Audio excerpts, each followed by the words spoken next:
boys and girls. Today I want to read a book to you called All for Me and None for All. This book was written by Helen Lester and illustrated by Lynn Munsinger. We've read Helen Lester books before. You remember Pinkerton from Me First? Or maybe Tacky the Penguin? Or Listen Buddy? Helen Lester usually writes books that have a message in them. She's trying to tell us something about how we can be better. We're going to read All for Me and None for All and try to figure out the lesson that the author, Helen Lester, wants us to learn. All for Me and None for All. Written by Helen Lester, illustrated by Lynn Munsinger. Gruntly was a ball hog. Not only did he refuse to share his toys with Hampshire and Berkshire, but he helped himself to theirs.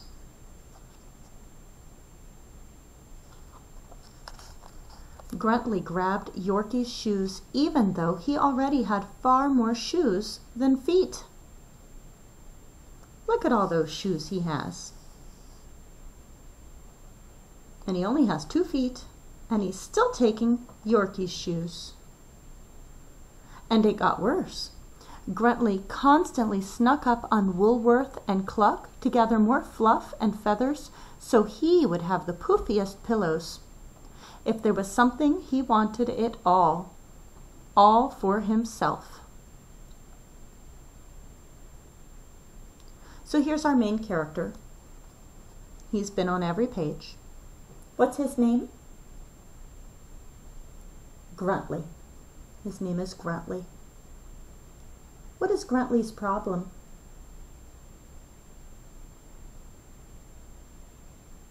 He's very selfish. He is taking everything for himself. He is not sharing. What a hog, snorted Hampshire, Berkshire, and Yorkie. He bestows new meaning upon the word, wise Woolworth said wisely. Cluck, Cluck said, and nodded. She was a chicken of few words. Clearly, Gruntly's companions were fed up with his greediness. Companions means the people that you surround yourself with, your friends.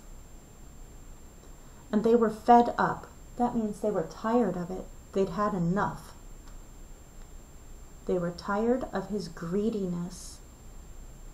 When somebody takes more than they need, it's being greedy. Gruntly is greedy. One day, as Gruntly was skipping along, woofing someone else's donut and collecting illegal flowers, he came upon a sign. The Parks Department invites you to a treasure hunt on Saturday. Oh, yes, exclaimed Gruntly. A treasure, all for me. Gold up to my belly, silver to my snout, diamonds to my pointy ears. That's what it's all about. Hey. Is that what it's all about? Is it all about having everything for yourself and being rich, rich, rich? No. When Saturday came, Gruntly was ready for action. The park ranger explained the rules of the treasure hunt to the eager hunters. You will have 3 clues, she said. I'll give you the first clue. If you follow that and the other clues, you'll find a treasure. Ooh, said Hampshire, Berkshire, and Yorkie. A stupendously superb opportunity, observed wise Woolworth. That means a fantastic ability to do something. Cluck, agreed Cluck. And over at the starting line, yes, hissed Gruntly. I'm going to be number 1 and get all the treasure, all for me and none for all.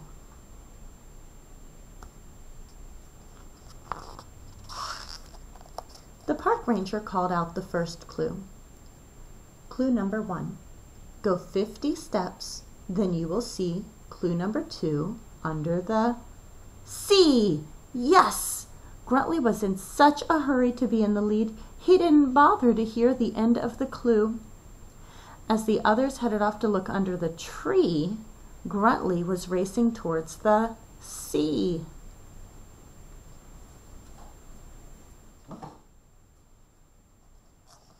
Tree and C, they both rhyme.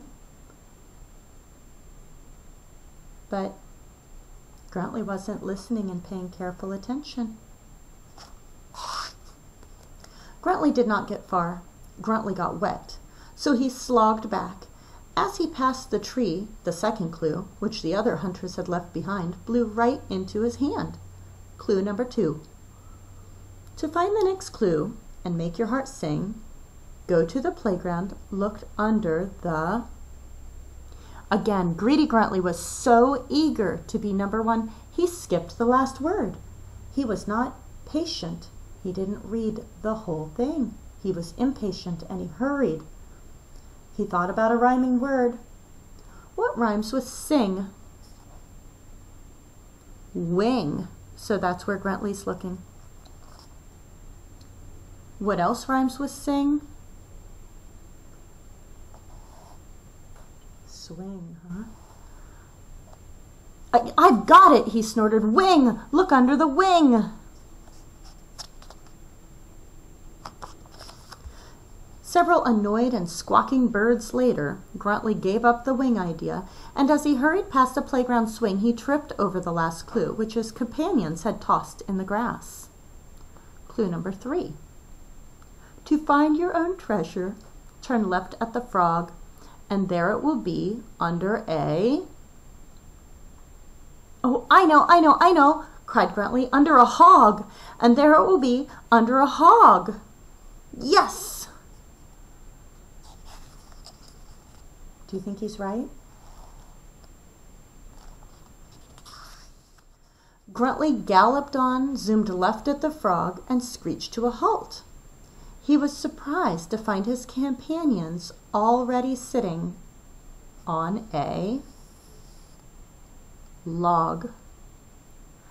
But no time to wonder. It was time for some serious hog tipping. Pardon me, move it, please. Sorry, Warworth, didn't see you. Excusey. When both the hogs had been tipped with absolutely no treasure beneath them, Gruntley paused and blinked. How could this be? No gold, no silver, no diamonds.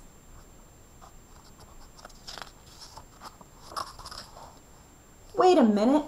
Gruntley eyed the little bags the others were clutching. What you got? The little group backed away. Trail mix, they answered. Our treasures. That's it? Trail mix? Seriously? Gruntley was almost speechless as his mind tried to replace gold, silver, and diamonds with trail mix. This was stressful, but he did it. After all, trail mix was rather yummy and crunchy and sweet and delicious.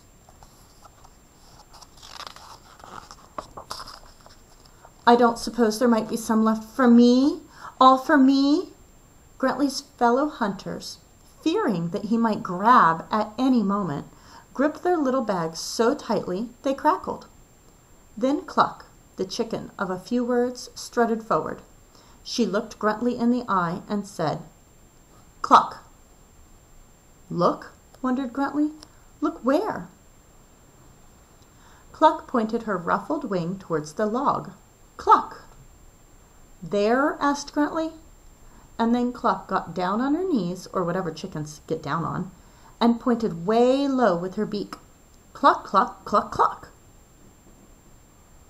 Cluck, cluck, cluck, cluck, under the log.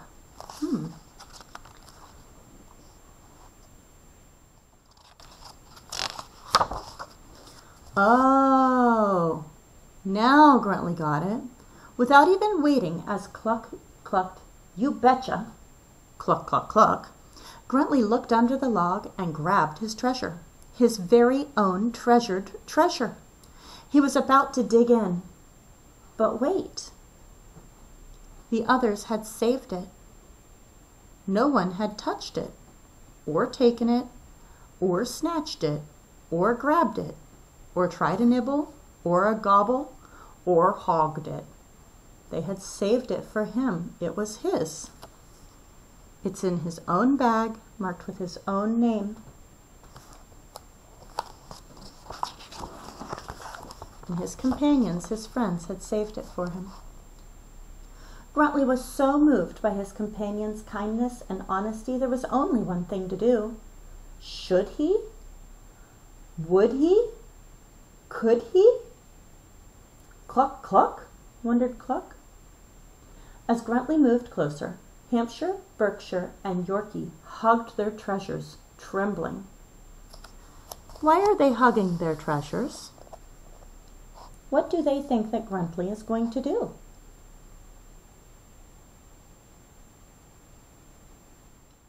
Cluck continued to wonder, and Woolworth pulled the wool over his eyes.